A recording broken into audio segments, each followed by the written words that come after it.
We have the pile deck, we have more trains, and even cyber dragons. These are the missing cool decks from the WCQs. Make sure you guys smash the link crap out of that subscribe button so you guys don't miss out on more awesome. There were so many cool decks I didn't get the chance to cover. We looked at the initial info, so I wanted to kind of recover these.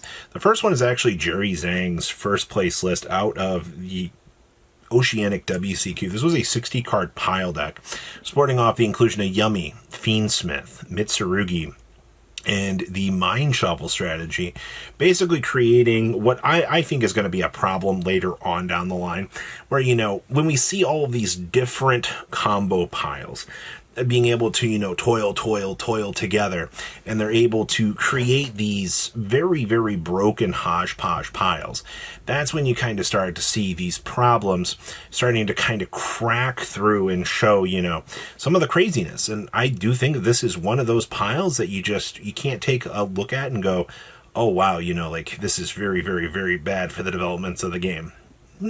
Just a wee little bit. Next up, we get to see Power Patron Art Mage.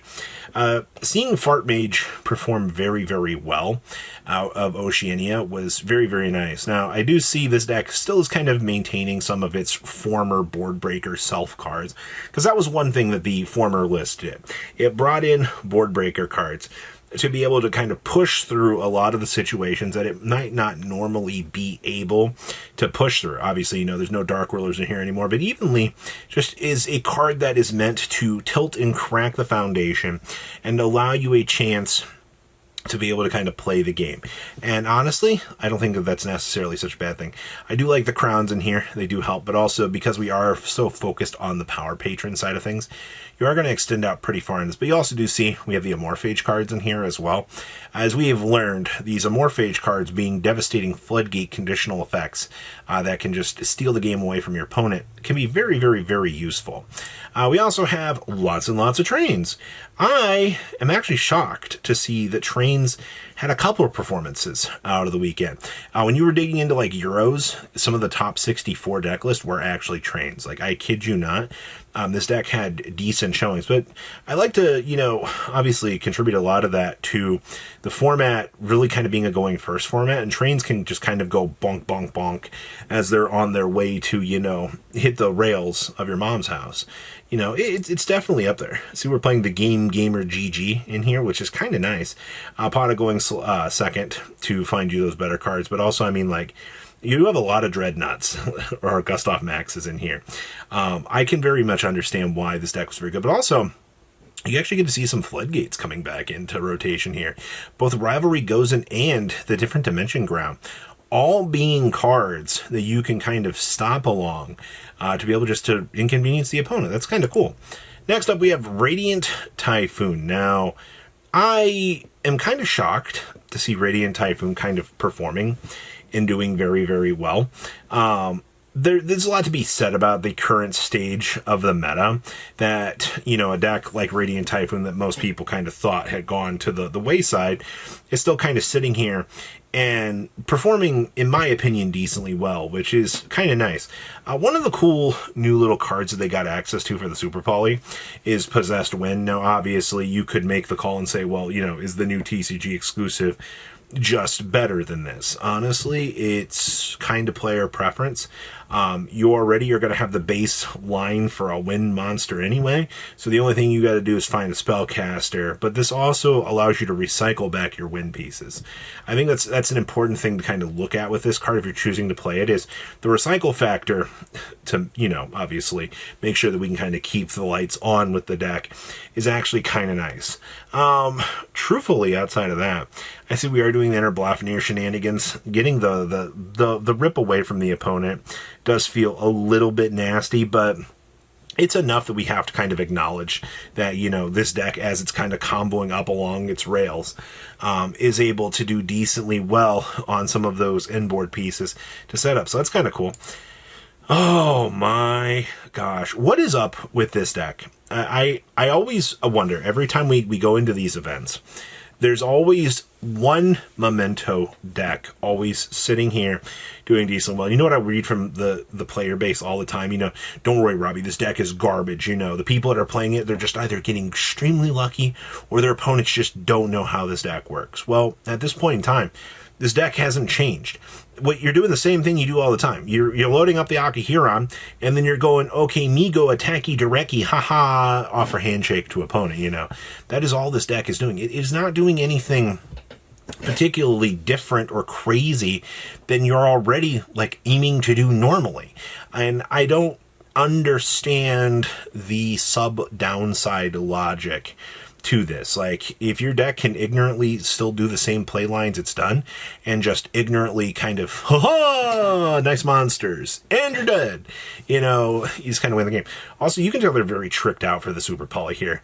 You have the Hyper Aeon in here, which, by the way, you probably are going to be able to make it off of Super Poly, because it's 2 monsters with different attributes. I wonder, truthfully, how many times they were able to make the Hyper Aeon off of a Resolve Super Poly against either Branded or another particular deck, because this just turns Super Poly into even more of a devastating monster for this deck to be able to work with. It's kind of cool. Next up was Fiendsmith Yummy. I don't know how duelists still continue to have success with this deck, but I mean, there's got to be something to be said about this deck, right? The more that you look at how streamlined that this has been, and I guess how boring it's been too, you can just kind of pick up Old Reliable and go. Because I mean, you're ending on Wave King Kaiser plus Yummy combo, and then Reproducus shenanigans to bridge into the Desiree, and then congratulations, that's kind of your end board. If your opponent's better than you and actually is able to break the Fiendsmith board, but I mean, this duelist got top 32 out of the European WCQ. So, I mean, this deck provided enough consistent answers to allow them to be able to do very, very well. So I do think that is something to kind of think about, everybody. That, the consistent results, they're there. This is Mitsurugi. Oh, boy. First of all, I guess good job. What'd this finish? This finished top 32 out of Euros. This is not the only case of this deck that we saw over the weekend performing very well, but this is the first case that we had of Lamia for this event that I've seen. So Lamia gets you into, your Habagiri, so you can go, wee, full combo, because having a normal summon that bridges into this is still incredibly fun. Or, we can go find one of our other level 8 reptiles to be able to work with, which is really, really cool that they just straight looked at Lamia and said, hey, here's a normal summon that's not Manju. That is, less attack points. But I mean, that's okay. I mean, who's counting, right? Its job is to be able to bridge into this and go. Super Poly, once again, showing its ugly head for the 4 targets that you have access to. But I mean, we're also playing Fallen and Virtuous as a 2-of, so you're dropping this to go search for this to be able to get that immediate value. Also, there's the Harmonias and the Dimensional Fissures. Good stuff. Ooh, we have a K9 RB Cyber Dragon deck. This was actually sent over by, I think it was Savage Pete, was the one playing this. First of all, good job to seeing the K9 package still existing. What's a Noroi? Kind of sucks, but I mean, it's a reality situation. I see we are playing an RB package in here, which, I mean, you can very easily get access into making this just off of 2 machine monsters. We are also, there's a Spell Canceller. Gotta love these pile decks that kind of come together and showcase, all right, we can set up all of this devastating stuff against the opponent. But I mean, who's thinking that Cyber Dragons with K9 are going to be a real deck in 2026? Well, evidently this duelist did. They knew exactly what their game plan was. And of course, down here's the rest of the evil package to be able to side into, because, making the Zena Twins to dump the Archlord Christia is pretty funny. And our last list is Power Patron.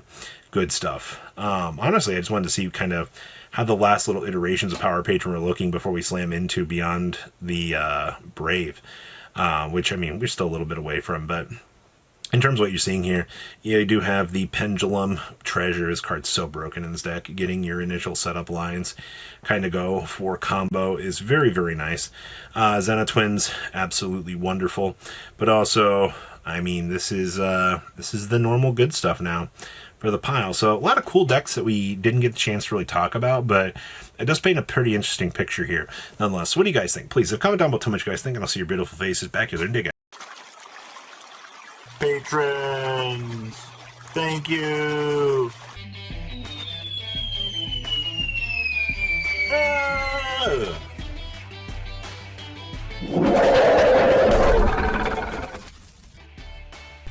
Thank you so much for watching. Check out these other videos.